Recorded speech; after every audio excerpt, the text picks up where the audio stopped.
Sarah, how good did that one feel? Yeah, it was awesome. I thought we did a lot of good things tonight, and I was sort of hanging in the balance there, and could have gone either way. But I felt like we've lost a few of those this year, and it was nice to get one in the end there. Do you think you'd missed your shot? Missed a couple of field goals. There was one at just before full time, and then one golden point. Like Roberto, I stepped up and iced it. No, I didn't feel like we missed. Like, obviously, it would have been nice to get one of those, but I still felt like it was anyone's game there. And I thought, just some big moments there in the last couple of minutes. Like Reed Marnie kick pressure when they had their shot at field goal, and then Mac King come up with a really good offload to get us some momentum back in the set to get Berto down there. And then for Berto to just stay present and kick that third field goal after missing two was just a sign of how talented he is and how hard he's worked on his game. What does that say about him? I remember back in his first season, there was that Newcastle game where he had a lot of shots.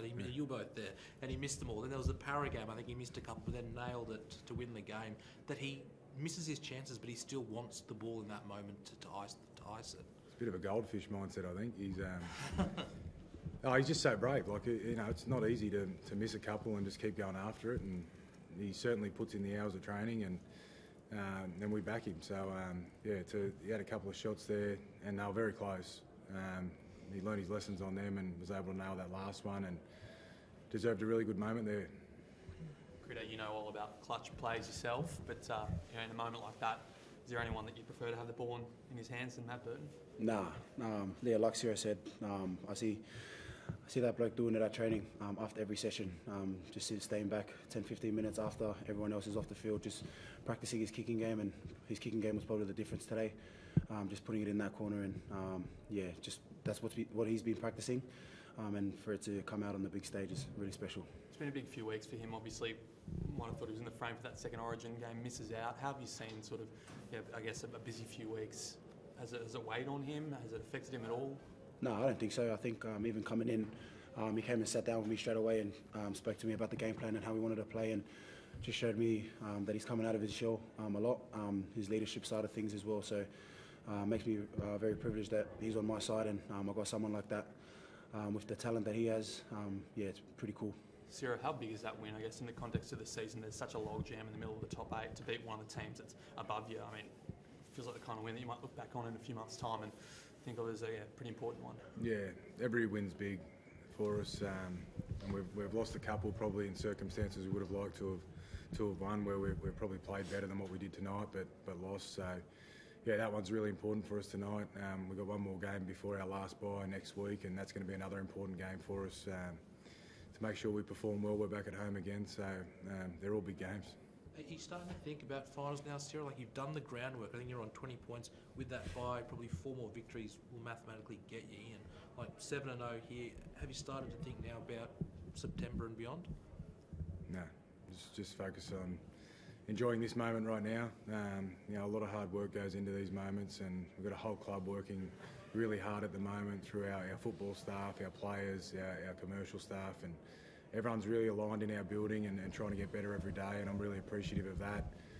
This is a great win for our whole club, but we'll enjoy this moment, and we'll quickly turn our attention to the Warriors next week, because if you start worrying about finals and things like that, you can easily lose track of what you're doing right now. So, as I said, we've got a really big game next week. We need to stay focused on that.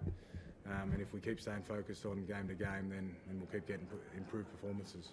Stuart, obviously it's a good win, and it doesn't really matter now, but in terms of like your attack tonight, what did you think of it in terms of, I guess, it was noted in the call that Critter probably didn't get as much early balls at times when you're attacking the line. Like, did you want to see a bit more expansive play from in attack? Yeah, I thought we attacked our best at the end of the game. I thought a couple of guys come on with fresh legs and gave us a bit more thrust in attack. I've got to say, Cronulla defended really well, for a long time in the game too. So, felt like it was a semi-final type game where points were going to be hard to come by. There wasn't a lot of tries in the game. It was a really good quality game.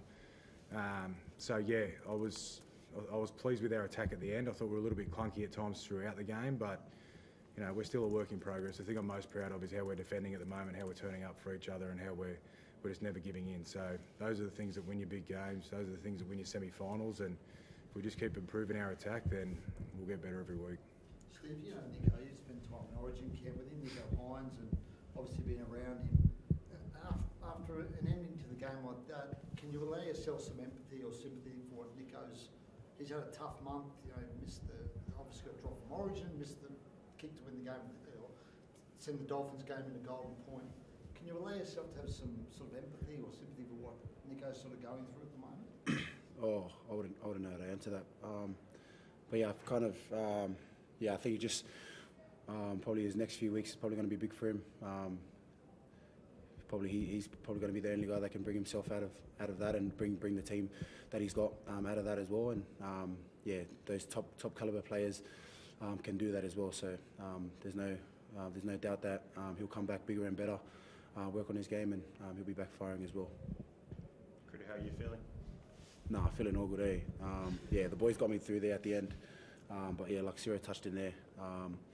Kicks was pretty battered as well, and when I got told that he was going to play, kind of gave me no excuses to come out and put the team first, and that's just kind of what we're building here, putting the team before yourself, and doesn't really matter how you feel on the field. It's the results that we're looking for, and the heart that we got within our players to go out there, and doesn't matter how you feel, we go out there to win, and that's what we're looking for. So credit to our coaching staff for everything that they've trained and built into our mindset of going out there and doing our job, and doesn't really matter how I feel now. I'm just happy that the boys went out there and did their best and came away with the win.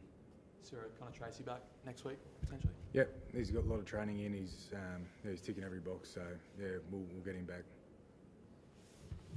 Thanks, guys.